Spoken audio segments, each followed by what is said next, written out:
ficou com uma bombinha na mão, ali nessa igreja em Creta, né? Creta era uma igreja num lugar, Creta era um lugar em que as pessoas eram conhecidas por serem mentirosas, né? Aqui no capítulo 1, o Paulo cita um próprio filósofo cretense, né? Ele coloca aqui assim: os cretenses são sempre mentirosos, feras terríveis, comilões e preguiçosos. Então, pensa que essa igreja era plantada numa sociedade em que era comum as pessoas, né, os crentes não, as pessoas serem conhecidas assim. Então, obviamente, a gente sabe que a cultura, o mundo, às vezes, muitas vezes, ataca a igreja. Né? A gente sabe que a gente é influenciado pela sociedade que está ao nosso redor. E a gente precisa tomar cuidado com isso. E aqui, Paulo está orientando Tito, que está pastoreando essa igreja, numa sociedade corrompida, que não é diferente da nossa hoje, né? Como que os brasileiros são conhecidos, né? Ao redor do mundo, infelizmente. Nós não temos muita boa fama, né, em relação à honestidade. Então, não é um contexto muito distante do nosso.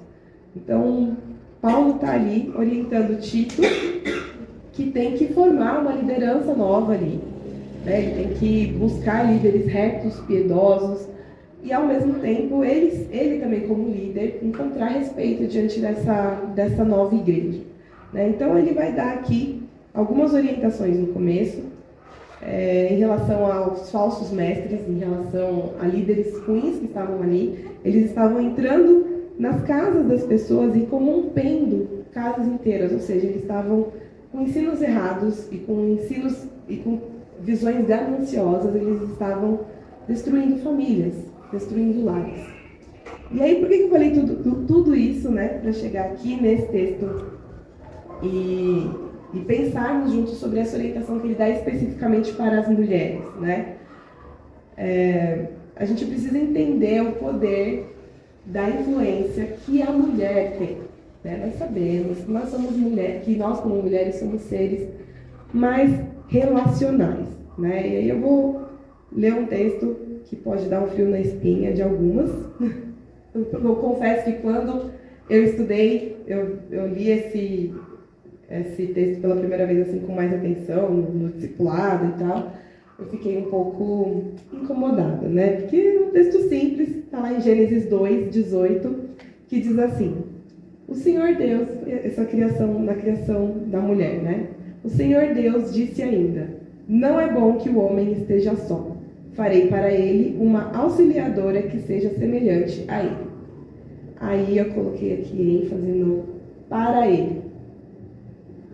É meio difícil a gente pensar que a mulher foi criada para o homem.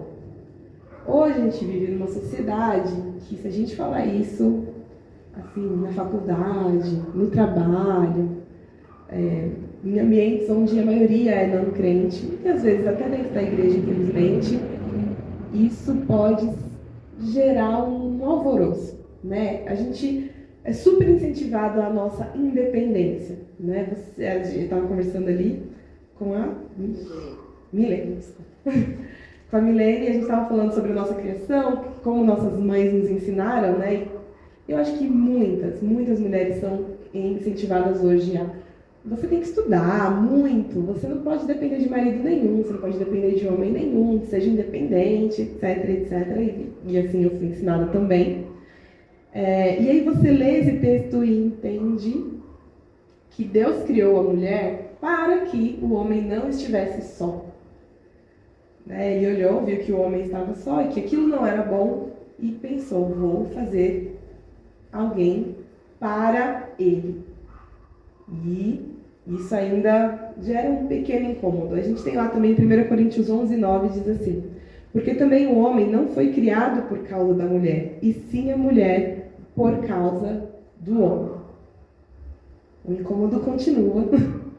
E aí talvez vocês escutem essas passagens assim de forma isolada, fora do contexto nos quais elas estão, né? E pensar, então, eu preciso ficar grudada num homem? Deus me criou para ficar grudada num homem? Calma que a gente vai conversar um pouco mais sobre isso, né? Sim, de fato, Deus criou a mulher para o homem, a mulher foi criada por causa do homem, e na verdade isso significa que nós somos seres relacionais. O homem também, obviamente, né? Ele foi criado à imagem e semelhança de Deus, que é composto, né? Que ali está na Trindade, né? A gente sabe disso, mas a mulher, ela não foi criada para não se relacionar, para viver de forma independente ou para viver de forma isolada ou sozinha, né? Isso significa, então, que eu tenho que me casar? Se eu não casar, então eu vou ser incompleta? Se eu não casar, eu vou ficar pela metade? Ainda não é isso que eu estou dizendo. O que eu quero dizer é que nós temos um anseio pelo relacionamento. Eu acho que, eu imagino, né, que a grande maioria das moças aqui, das mulheres aqui representadas, pensam ou pensaram sobre casamento, não sei quantas são casadas, mas as solteiras anseiam por isso, as casadas ansiaram por isso, né, por encontrar alguém. A gente vê essa diferença entre homens e mulheres, por exemplo, quando a gente vê um filme romântico, né? Quem namora vai chamar o namorado para assistir, ou quem é casado vai chamar o marido, vamos assistir aqui um romance novo? Né? O cara dorme e a mulher fica assim, ai que lindo, acaba o filme, ela tá chorando e o cara tá roncando, né? E isso assim, óbvio, tem homens que gostam? Tem. Tem mulheres que gostam de ação e terror? Tem. Não, eu tô falando de forma geral, né? Vocês riram porque vocês sabem que é assim, né? Dorama, que agora tá na moda, né? Todo mundo gosta de dorama, aquele romance que leva 16 episódios e 10 pro cara segurar na mão da menina. Todo mundo gosta disso, né? Porque a gente tem esse anseio no nosso coração. Esse anseio por uma conexão emocional com alguém, né? E isso não necessariamente faz de nós pessoas que precisam, né, dessa relação romântica, né, que existe entre homem e mulher para o casamento. Ela pode ser um pouco mais ampla, ela pode ser muito mais ampla, na verdade.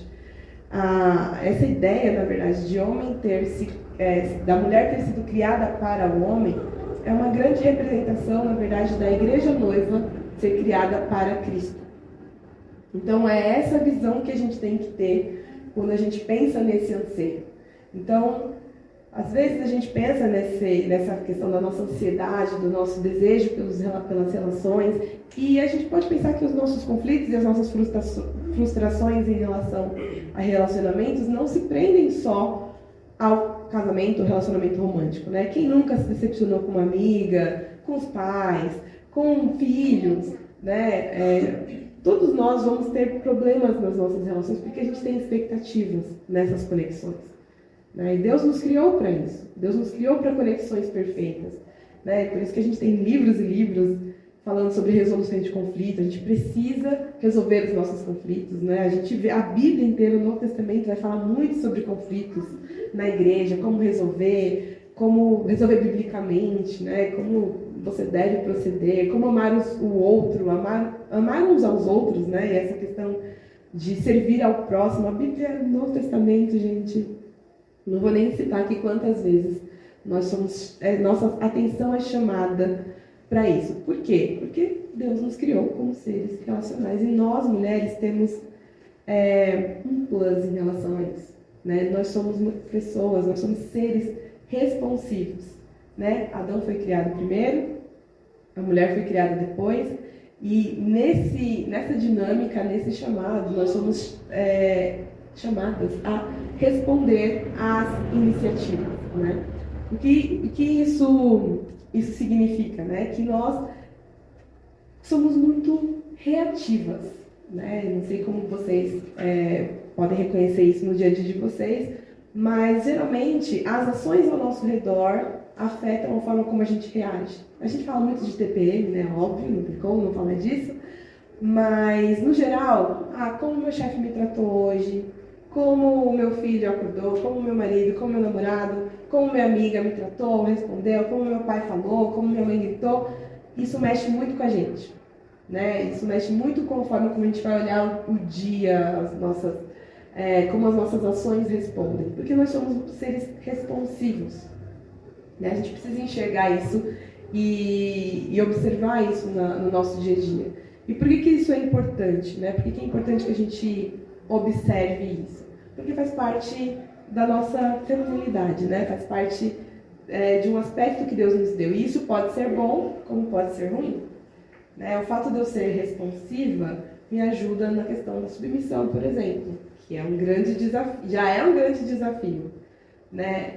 O quanto você dispõe o seu coração à submissão, né? A ouvir a voz da autoridade instituída a você, em primeiro lugar é Cristo, obviamente, mas depois os desafios em relação ao casamento, por exemplo, né? Que a gente também, outra coisa que a gente fala por aí sobre mulheres submissas ao seu marido, arrepia a espinha de muita gente por aí. E às vezes a nossa espinha mesmo, né? Então, o que eu quero dizer com tudo isso? Né? Que Deus nos chamou para sermos seres relacionais. E nós temos uma responsabilidade grande nesse sentido. Entre mulheres e homens, né, tem uma diferença grande nessa questão de sermos receptivas, né, de sermos aproximadoras, né, de agregadoras, digamos assim. Nem todas as mulheres gostam muito disso, né, mas no geral a gente consegue ver a diferença entre a gente consegue ver uma diferença entre a amizade de homem e a amizade de mulher, né? Como as mulheres gostam de sair para tomar um café, para conversar, de se juntar na casa uma da outra, de fazer compra junto, a gente ouve aquelas brincadeiras, eu gosto de vamos comigo no banheiro? Mas pra quê? Eu vou no banheiro, você vai comigo. Simples assim, né? Não precisa de um motivo. Homem não, né? Homem já faz as coisas dele sozinho, chama pra jogar bola, resolve. É diferente, de forma geral. Né? E aí, com isso, a gente consegue observar essas diferenças com a qual Deus nos criou. Né? E admirar essas diferenças e aproveitar essas diferenças, né? E quando eu falo dessa questão do relacionamento, eu convido vocês a fazer uma autoavaliação, né? A pensar o quanto você anseia por relacionamento e entender que isso é bom, que Deus colocou esse desejo no seu coração. Mas aí a gente tem também um pequeno problema. Muitas de nós achamos que esse anseio, ele aponta diretamente e unicamente para o casamento, né? Então, muitas mulheres, eu acho que vocês podem pensar em muitas amigas suas, ou até em você mesmo, acham que quando encontrarem o homem certo, tudo vai se resolver. Todas as minhas tristezas vão acabar, todas as minhas frustrações, as minhas chateações vão embora. Então, esse anseio, esse desejo por ser amada e amar alguém vai acalmar. Só que, lembra o que eu falei, né? Que esse anseio que Deus coloca no nosso coração aponta principalmente para a relação entre Cristo e a igreja. Então, a gente precisa entender que a única relação que vai aplacar essa ansiedade no nosso coração é o nosso relacionamento profundo com Cristo.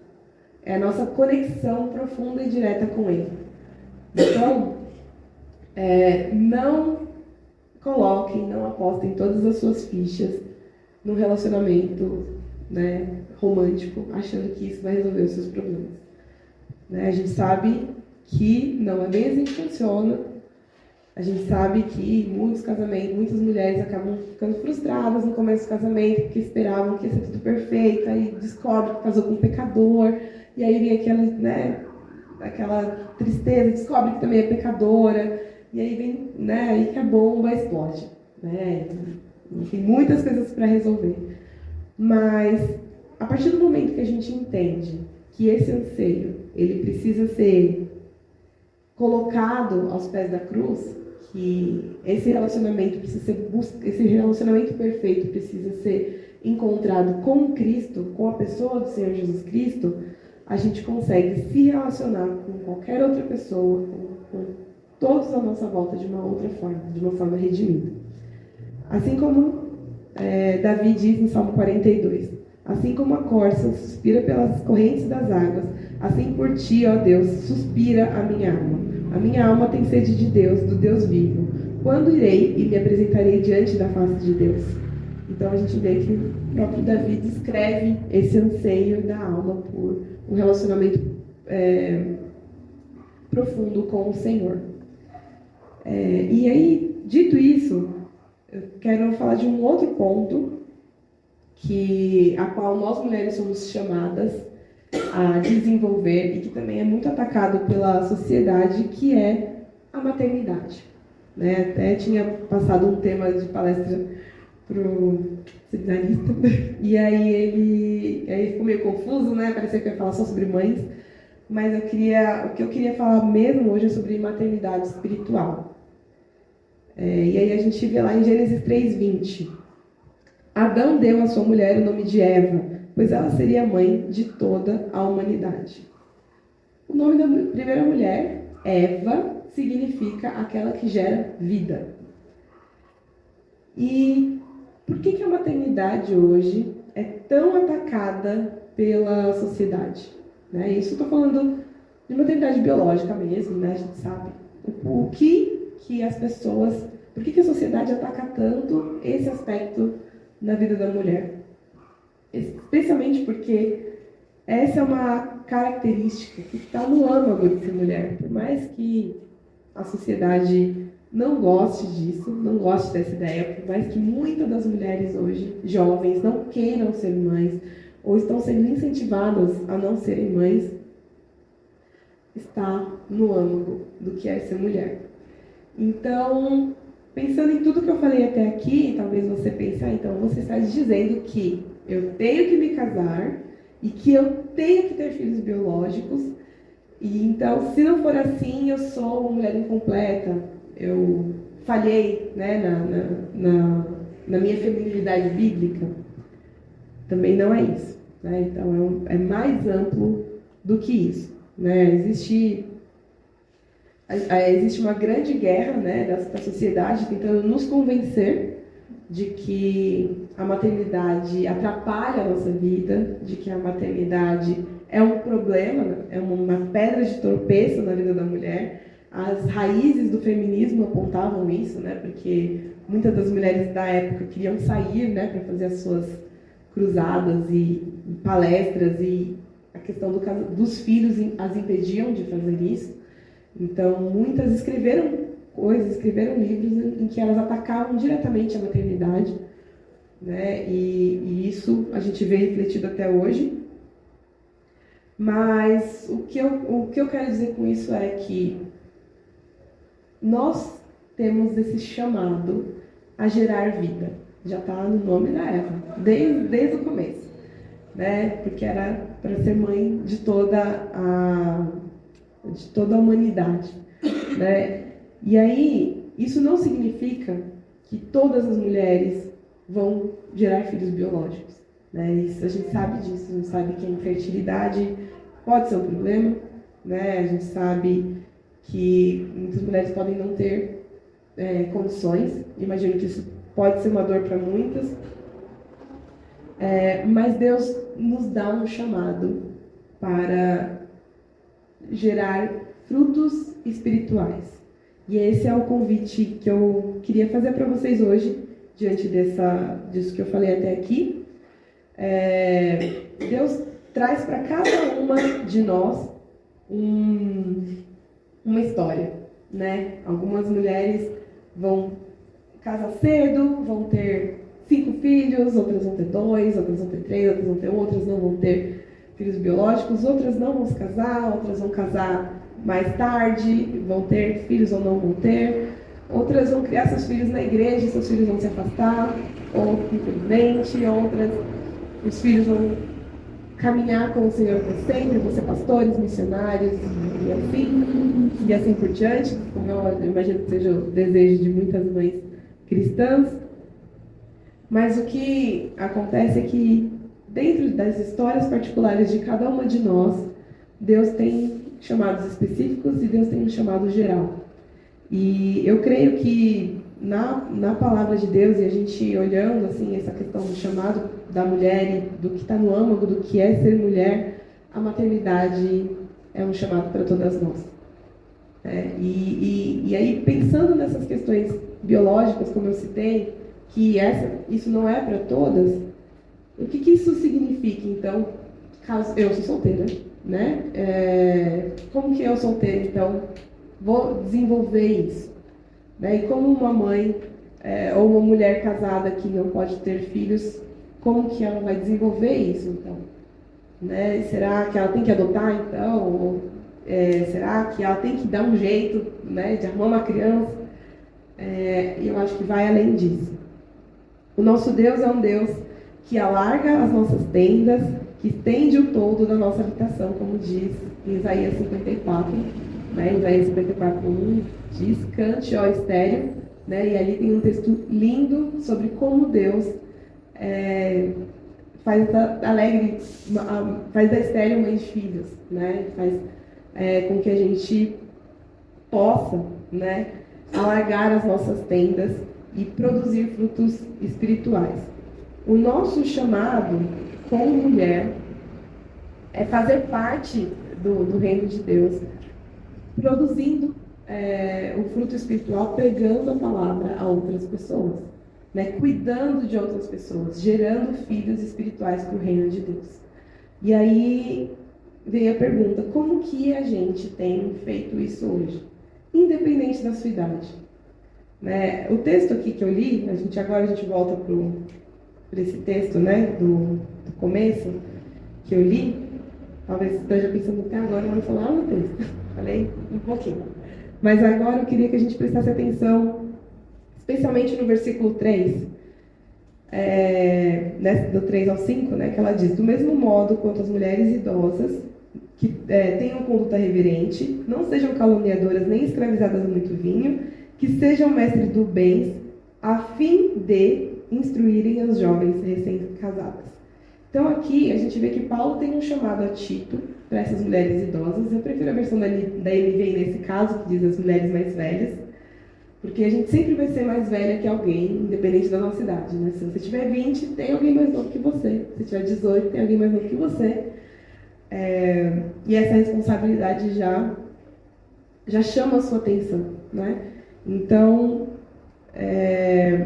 aqui ele chama a atenção dessas mulheres mais velhas para que elas tenham uma postura reverente. Então ele dá uma lista de características que essa mulher tem que desenvolver na sua vida. Pensa na sociedade em que ela vivia, talvez o contexto cultural no qual ela foi criada, cheio de desonestidade, cheio talvez de bebida, como ele fala sobre isso aqui, não sejam dadas ao vinho, talvez uma situação mais irreverente, elas não tinham uma postura talvez muito, né, educada, ou essa questão da calúnia, da fofoca, a gente não sabe, né, talvez o contexto nos quais essas mulheres foram criadas. Então ele dá essa lista de, olha, elas precisam ter essa postura como mulheres mais velhas, mas tem um propósito nisso. Elas são influentes, né, elas são mais velhas, elas têm mais tempo de caminhada, elas têm mais tempo de vida. E lembra que eu falei que as mulheres são seres relacionais? Né? Então a gente precisa parar para pensar que sempre tem pessoas ao nosso redor olhando para aquilo que a gente faz, olhando para a nossa postura, nos observando, talvez para nos imitar, talvez para nos criticar, mas talvez quem lida com criança aqui consiga ver muito bem como isso acontece, como tem aquela faixa de idade em que elas imitam tudo que você faz. Se você fala uma bobagem, ela vai repetir. Se você fizer uma besteira, ela vai fazer também. Se você fizer coisa legal, provavelmente também ela vai fazer isso. Elas são pequenas esponjinhas que estão observando as coisas que vocês fazem. Então aqui Paulo chama essa atenção para as mulheres mais velhas e as jovens casadas que estão as observando, que podem estar observando elas. Então, como que a gente pode, na nossa vida, prestar atenção nisso e fazer isso de maneira mais intencional? Né? Eu vejo que vocês são jovens, talvez na nossa cidade, e tem uma UPA aqui. Né? E quantas adolescentes estão aqui nessa igreja e estão ouvindo e sendo bombardeadas na escola com essas mensagens que atacam a maternidade, que atacam o próprio Deus, que atacam o casamento, que atacam a feminilidade bíblica e quantas mensagens elas têm ouvido sobre o feminismo e o quanto vai ser melhor para elas se elas forem independentes, não só financeiramente, mas independentes emocionalmente de tudo e todos, até o ponto de falar que elas não precisam nem de Deus. E o quanto nós, como mulheres mais velhas, estamos preocupadas em mostrar para elas que o nosso tempo de caminhada e o nosso tempo de relacionamento com Deus nos fez muito felizes, nos faz muito alegres, nos traz muitas coisas boas, porque nós vivemos para a glória do nosso Deus. A gente vive numa sociedade muito individualista, nós somos criados para sermos individualistas, e muitas vezes a nossa fé ou a nossa caminhada com Cristo é voltada para nós mesmos e para aquilo que nós queremos, para aquilo que nós desejamos para o nosso futuro. Infelizmente, muitas vezes a gente não está preocupado com as pessoas ao nosso redor, com as mulheres ao nosso redor, com os nossos irmãos e irmãs mais novos que nós, e não queremos dedicar o nosso tempo a cuidar de outras pessoas. Mas aqui a gente tem um chamado específico para as mulheres. E aí, para as mulheres, no caso, mais velhas, mas logo na sequência ele vai falar para as mulheres mais novas, de forma indireta, a fim de instruírem. Por que ela tem que instruírem as jovens, as jovens recém-casadas, a amar o marido e os filhos e a serem sensatas, puras, boas donas de casa, bondosas, sujeitas ao marido, para que a palavra de Deus não seja difamada. Outra coisa de arrepiar o cabelo da galera por aí, Então, as mulheres mais jovens devem ser incentivadas a serem boas donas de casa. Que coisa horrorosa, Que absurdo. A amar o marido e o filho. Você pensa que isso é óbvio, Hoje muita gente pensa que assim, amar o marido e o filho é óbvio, isso é natural, isso vai acontecer.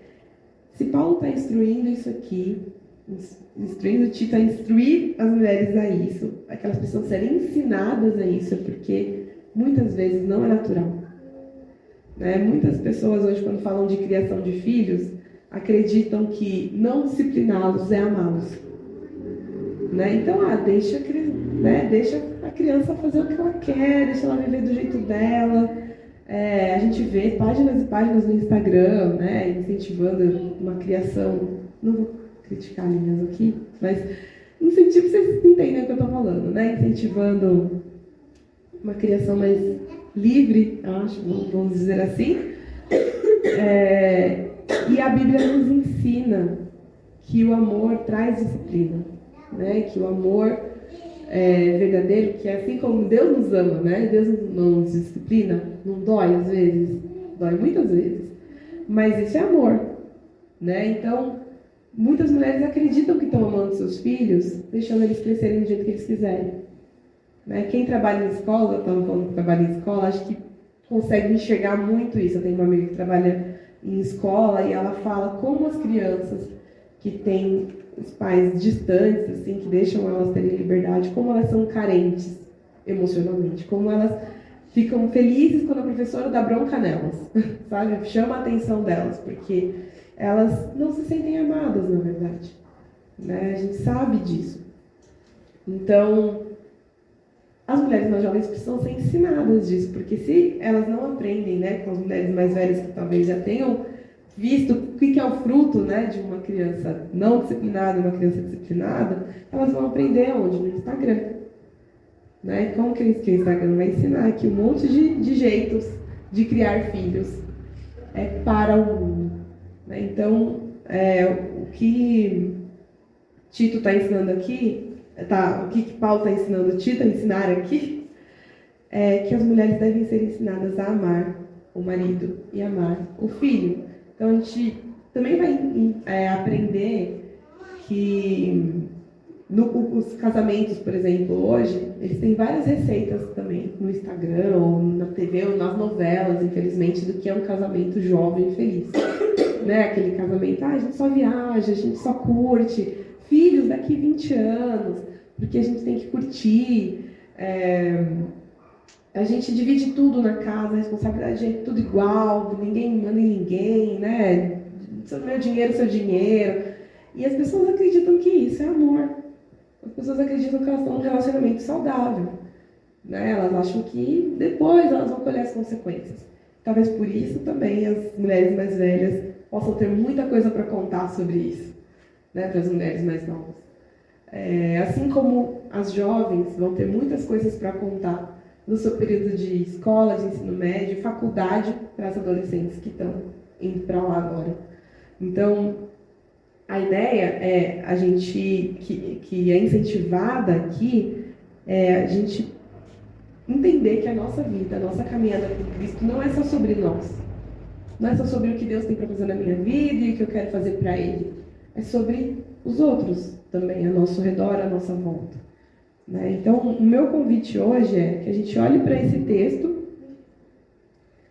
com muita atenção e pare para pensar na nossa própria vida. Quem hoje está no nosso ciclo de influência mais próximo, que tem nos observado e que às vezes eu não estou nem aí, né? Porque ele tem visto. Porque eu cuido da minha vida, e eles que cuidem das deles, ou elas que cuidem das delas. Aqui o nosso convite específico é falar de mulher para mulher, né? Quais são as mulheres que estão ao seu redor, que são mais novas que vocês? Não só de idade, gente. Às vezes a gente está falando de mulheres mais novas na fé. Né? Eu já discipulei mulheres mais velhas que eu. Já discipulei mulheres casadas, mesmo sendo solteiras. Porque a gente entende que a Bíblia é a nossa referência. Né? A Bíblia é o caminho, não a minha experiência de vida. A minha experiência de vida, como eu disse agora há pouco, tem um papel. Mas a ênfase dessa minha experiência de vida tem que ser o que o Senhor fez na minha vida. O que o Senhor me ensinou através das situações. Às vezes você vai olhar e falar assim, mas eu quando era adolescente fiz tudo errado, o que eu vou ensinar para elas? Não tenho moral. Né? Mas exatamente a nossa história errada, né? Até no casamento, tem algumas mulheres que falam, mas eu errei no casamento, sou divorciada, não tenho nada para ensinar. Mas através dos nossos erros, a gente pode ensinar as pessoas a não caminharem no mesmo caminho que a gente trilhou. Né? Olhando para o resgate que a gente teve em Cristo, o resgate que Cristo fez nas nossas vidas, a gente pode olhar para a nossa história e ensinar outras pessoas a fazerem diferente. Então, esse é o convite que eu tenho para fazer hoje a nós, a mim também, a gente refletir sobre o quão a sério a gente tem levado a nossa caminhada com Cristo, não pensando somente em Cristo e o que Ele quer de mim, mas também pensando nas pessoas ao nosso redor. Isso é um papel importante para nós como mulheres. E isso faz com que nós frutifiquemos no reino através da nossa vida, que a gente gere filhos e filhas espirituais. Né? E que isso caminhe conosco para o restante da nossa vida. A gente precisa olhar para as meninas, às vezes, aqui da igreja que estão sozinhas, né? Que chegaram há pouco tempo, que não têm amigas, né? Que não têm familiares cristãos. Eu me converti com 19 anos, minha família, só eu na minha casa sou cristã até hoje. Minha mãe é ótima, uma querida, né? Ela ensinou muitas coisas boas, muitos valores, mas ela não me apresentou a Cristo. Né? E na minha caminhada, como eu me converti aos 19, eu fui adotada por algumas famílias da igreja na época, né? Que me levavam para casa deles no final de semana, e eu podia observar como que era a dinâmica de uma família cristã, que saía da igreja correndo, almoçava, tirava uma soneca de meia hora para voltar para o culto das 19, das 18, e aquela dinâmica que eu não sabia como era. A minha casa não era assim. Domingo era dia de assistir Fórmula 1, ou, né, pequenas empresas, grandes negócios, de manhã, Globo Rural, café da manhã, depois almoço, 4 horas da tarde, e Fantástico à noite. Era isso. Né? E aí a gente ter essas famílias que me receberam e me acolheram teve um papel muito importante na minha visão do que é uma família bíblica, que eu não tive na minha casa. Então, hoje, talvez muitas famílias não queiram fazer isso porque dá trabalho. Cuidar de gente nova dá trabalho. Né? Então, é seu tempo, é a sua intimidade, é o seu conforto. Né? Você vai ter que andar com alguém ali, ficar dando atenção. Às vezes a pessoa vai te procurar o tempo inteiro para tirar dúvidas, porque você se dispôs. Mas isso é bênção. Né? O Senhor nos chama para isso, e você ter uma pessoa que você se dispõe a cuidar é bênção. E é lembrar que teve alguém que cuidou de você. Né? Às vezes eu sou pastor, às vezes é o seminarista, minha esposa é seminarista, né? Às vezes uma irmã que olhou para você, viu que você chegou ali meio perdida e te adotou, né? E se dispôs a tirar suas dúvidas, se dispôs a caminhar com você. E uma das coisas que às vezes é difícil para jovens, né, é olhar para as mulheres mais velhas e respeitá-las mesmo. A gente está vivendo numa sociedade também que incentiva esse ataque às autoridades, ou esse ataque aos mais velhos, né? Os mais velhos já não sabem de nada, eles estão desatualizados, eles estão atrasados. Agora eu consigo umas informações onde eu quiser. Clico no Google lá como criar filhos, né? Com o segredo da inteligência artificial agora, né, que é mais moderno e dá as respostas mais completas, né? Como que eu faço tal coisa? Como eu cozinho arroz, né? Você vê vídeo no YouTube, eu aprendi a cozinhar pelo YouTube, gente. Aos 30 anos, já um pouco tarde, mas aprendi a cozinhar, né? Minha mãe não me ensinou. É porque eu fui criada para ser independente, então eu podia trabalhar e comprar arroz pronto, só na minha cabeça, né? No Brasil que a gente faz isso. Mas a gente acredita nisso, em alguma fase da nossa vida a gente acredita nisso. Né? Que, eu posso trabalhar tanto que eu vou contratar alguém. Tá bom. Vai essa, né?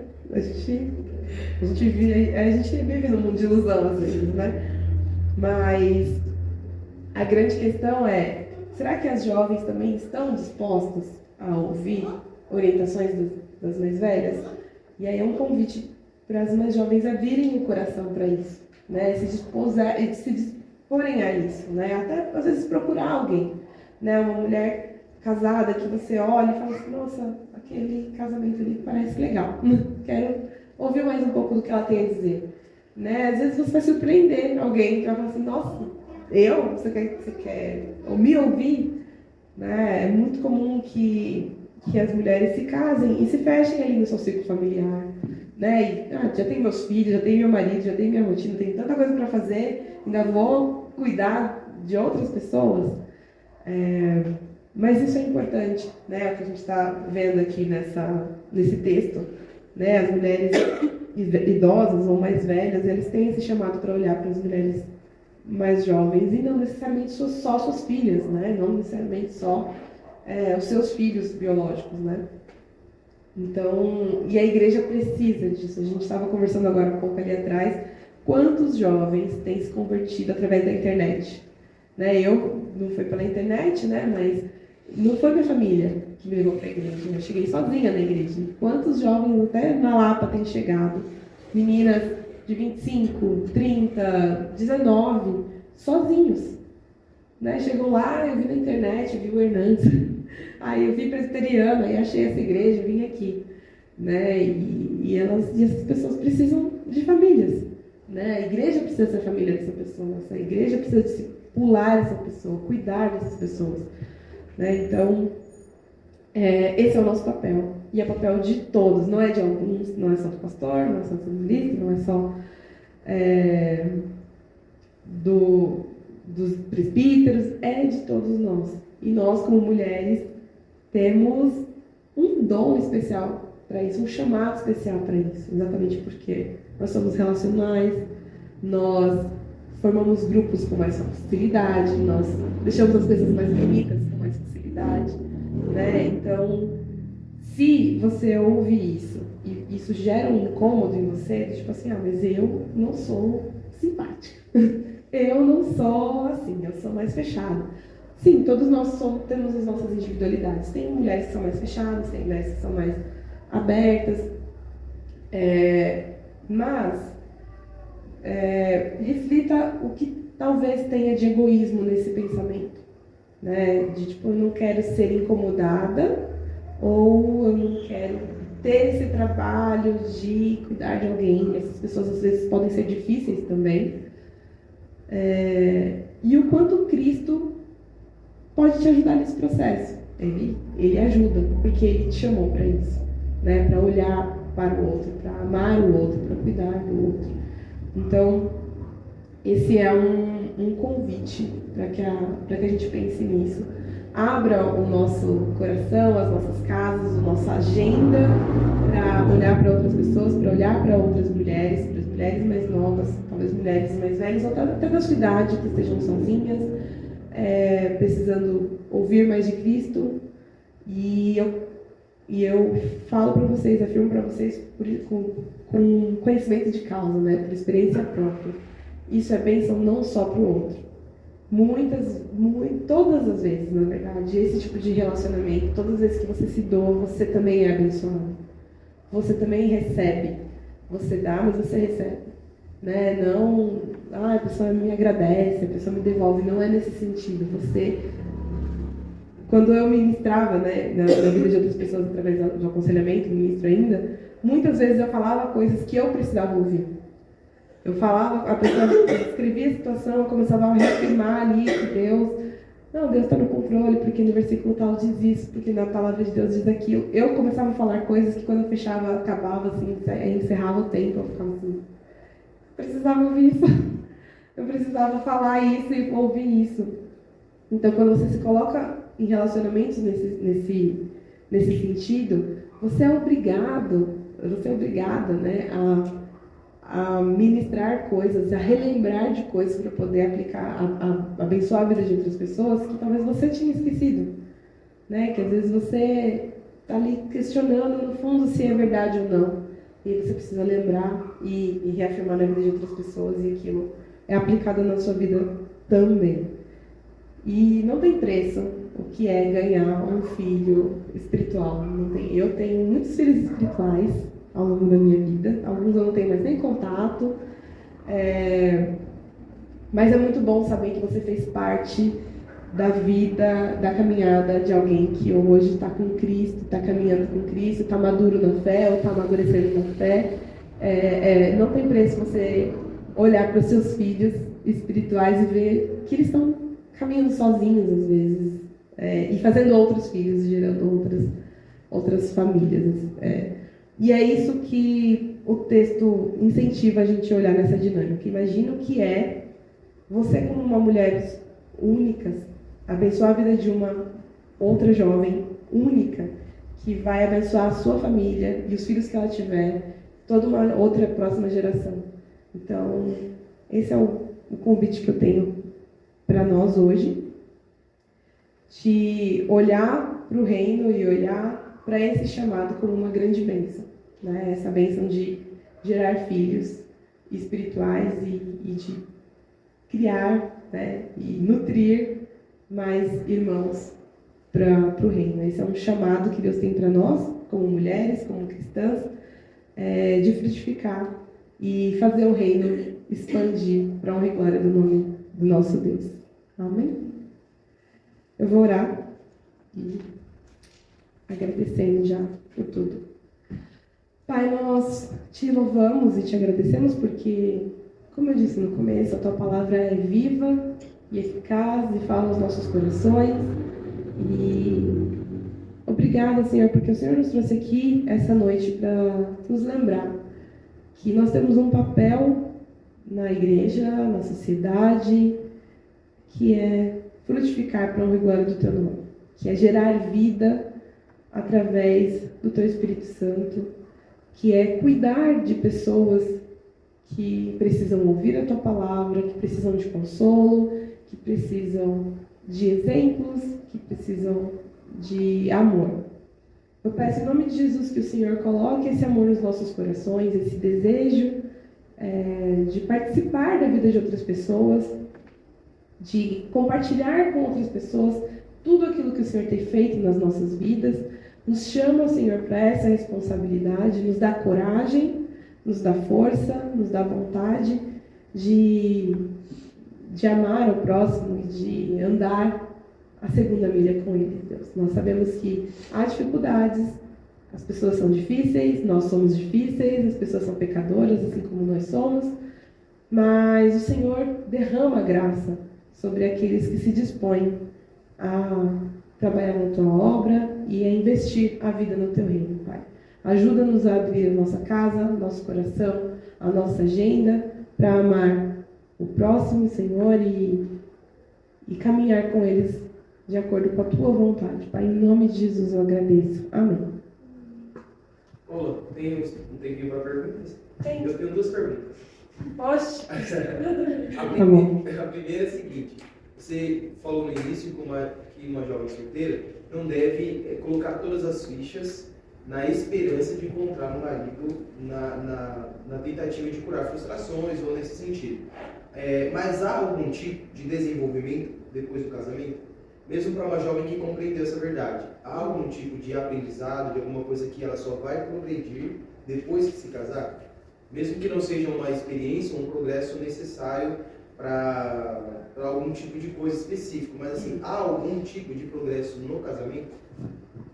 Sim, o casamento, ele tem esse papel, né, de ferro afiando ferro, né, a gente sabe. Como qualquer outro tipo de relacionamento, que o casamento, ele é o relacionamento mais íntimo que você pode ter com outro ser humano. E ele tem um agravante, que é bênção também, né? Você se torna carne com outra pessoa. Então, ali, o que acontece com o outro, acontece com você. O que você faz atinge o outro diretamente, né?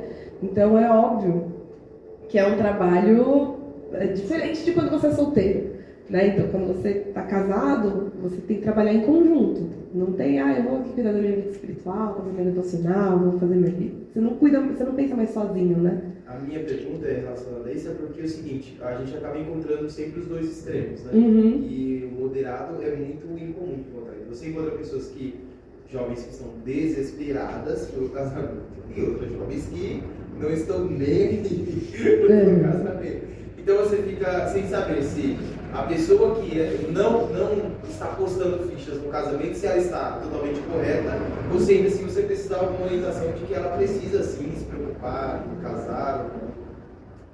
Eu acredito que Deus tem um chamado geral para que o ser humano se case. A gente sabe que isso, se casar no Senhor, não vai acontecer com todo mundo, né? A gente já está vendo aí que tem mais mulher do que homem no mundo, tem mais mulher na igreja, a diferença é maior ainda, tem mais mulher crente do que homem no mundo. E Paulo incentiva a solteirice. Eu acho que a gente tem um grande problema em relação às desesperadas, que a igreja não... A igreja coloca uma pressão em relação ao casamento, muitas igrejas fazem isso. E às vezes as meninas dentro da igreja, enquanto no mundo a gente é criado assim, não, seja independente, ao mesmo tempo a mídia fala que o relacionamento vai resolver seus problemas. E aí quando você chega na igreja, se você não se casar, você não completou o seu papel, o seu ciclo de vida. Né? Aqui, graças a Deus, não é assim não. Que bom. E aí gera uma confusão muito grande na cabeça das meninas, porque elas querem se casar, elas querem ser independentes. A igreja fala, você tem que casar. Aí fala, mas você tem que casar com um crente. Aí não encontra homem crente, que queira casar, entende? Aí ela fala assim, então eu tenho que casar, mas eu vou casar com um cara que não é crente. Aí você também é como, né? Então assim, pensa a confusão. Eu sei que eu aconselho muita gente, porque sou mulher também, passei por todos os processos, né?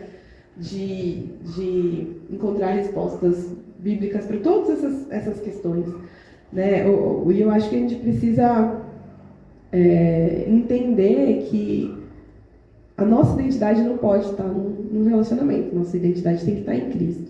A solteirice, ela não pode ser vista como um problema, e muitas vezes você é solteira, então você é amargurada. Vocês já sabem, né? Eu tenho 40 anos, sou solteira. Então, eu não pareço ter 40, né? Mas muita gente, quando descobre a minha idade, acha que eu não quero casar.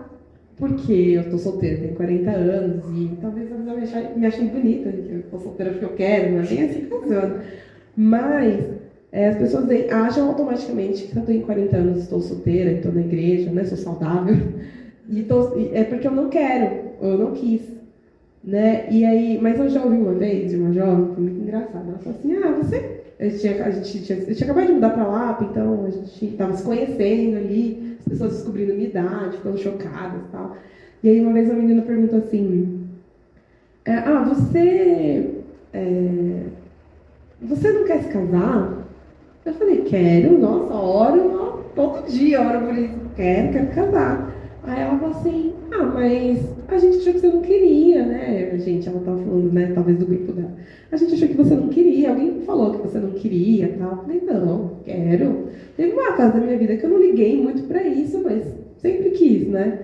Tá, é porque você tá sempre tão bem, tão alegre, tão feliz. Aí eu, eu pensei assim. Tá faltando frustração. Exatamente, eu acho que as pessoas pensam, mas no fundo, o que ela está querendo dizer? Se eu fosse solteira com a sua idade, eu tava cortando os pulsos, eu tava nessa igreja, mas nem a pau.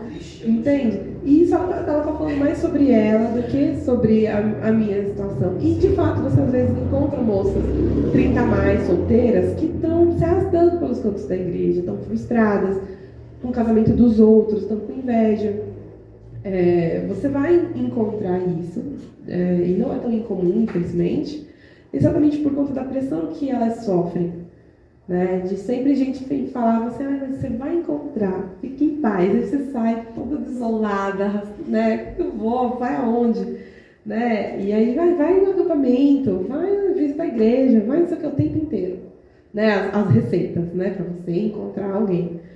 Né? E aí elas entram num ciclo de frustração o tempo inteiro, às vezes conhece alguém, aí tem essa moda da defraudação WhatsAppica, né? Que conversa no WhatsApp, conhece outro, aí não quer nada, era só amizade, e fica.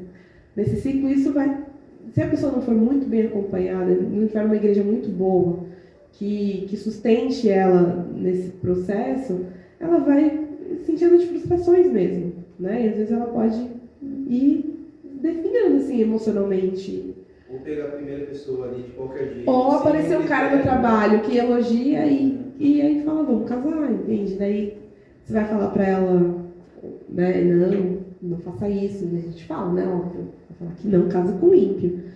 Mas ela tá com toda essa carga e ninguém olha pra isso. As pessoas não cuidam do que ela tá passando em relação à pressão. Às vezes a família pressiona, às vezes a família nem é crente e pressiona, né? E a pessoa tem que aguentar tudo isso e ainda ser solteira, né? Então é difícil. A igreja tinha que acolher essas pessoas e cuidar dessas pessoas e encher de trabalho, porque é uma coisa que eu aprendi, que eu tenho mais tempo que as casadas, né? Eu tenho mais, né? Tem solteira que não gosta de trabalhar na igreja, né?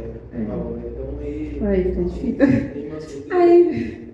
Só quer estudar, fazer pós, não sei o que lá. Mas assim, eu tô dando exemplo por aí, tá? Só pra falar de idade específica. Pode estudar, cara. Mas, Paulo, outra pergunta era assim, você falou disso há bastante tempo, mas eu queria ver assim, de forma mais objetiva. Uma irmã, uma mulher, né? Uma mulher da igreja, mesmo jovem ou mais de idade, que não se preocupa em ser mãe espiritual de alguém. Ela é indiferente. É pecado? Ela não ser. É pecado? É difícil falar assim, né? É pecado. De acordo com eu não posso contar o que eu falei aqui, então eu acho que é muito mais normal do que a gente pensa, né? Eu sou presbiteriana, eu me converti na presbiteriana. E sempre como que funciona? A SAF, o MP, não se relacionam. Né? A SAF às vezes vai lá, ajuda, faz a comida da UMP, né? Mas não tem aquela relação entre as mulheres.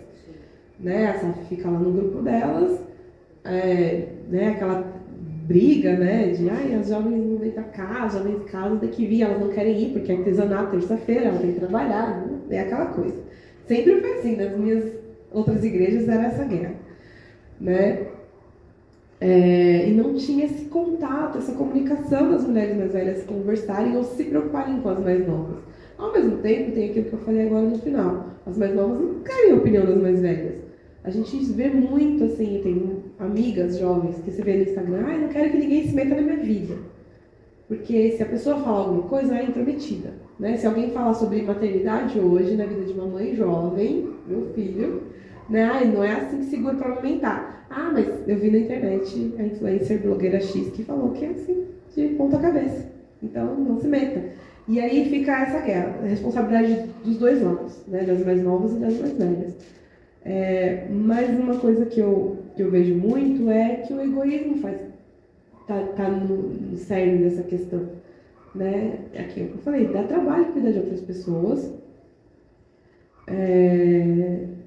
E essa preocupação com outras mulheres, assim, geralmente não vejo como responsabilidade minha, né? Então, eu entendo que temos um problema, porque a Bíblia vai falar disso muito no Novo Testamento, especialmente sobre as suas experiências. Eu até tinha separado um versículo aqui que eu não li lá, de 2 Coríntios, né? Que o seu sofrimento, né, vai servir de exemplo para outras. Então, imagina as suas alegrias, imagina as suas boas experiências, as suas falhas, tudo isso é sobre os outros. E a gente, como cristão, não está preparado para ouvir isso, né? Acaba sendo que outros pecados, então, resultam nessa indiferença, né? Exatamente.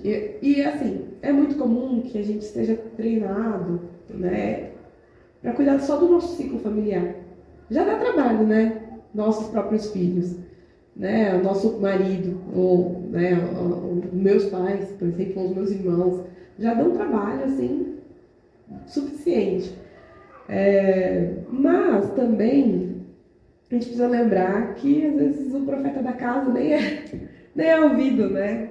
Então, às vezes você poderia abençoar muito mais as pessoas que estão fora do seu ciclo, se você se dispor a isso, né? Se você abrir o seu coração, né, a cuidar de outras pessoas. Então, a Bíblia vai falar para as mulheres cuidarem da sua própria casa, claro, dos seus próprios filhos também, do seu marido também, né? Paulo vai falar disso lá quando ele fala dos solteiros. Os solteiros têm mais tempo, quem se casa vai cuidar das suas coisas, mas isso não significa que você não deva cuidar das outras pessoas, como igreja mesmo, né? Como corpo você tem responsabilidade, né?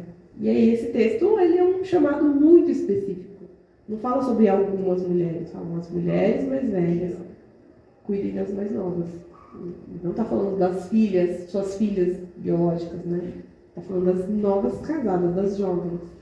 Então, eu entendo que se as mulheres mais velhas não querem fazer isso, aí acho que tem um problema aí para ser... É só para saber se eu disciplino ou não. Agora você falou, já sei que não é disciplina. Olha, não foi o que eu falei. Alguém tem mais alguma pergunta? Paulo? Não? Quer se vingar?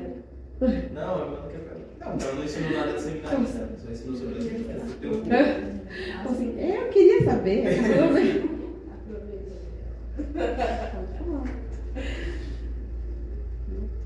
Não?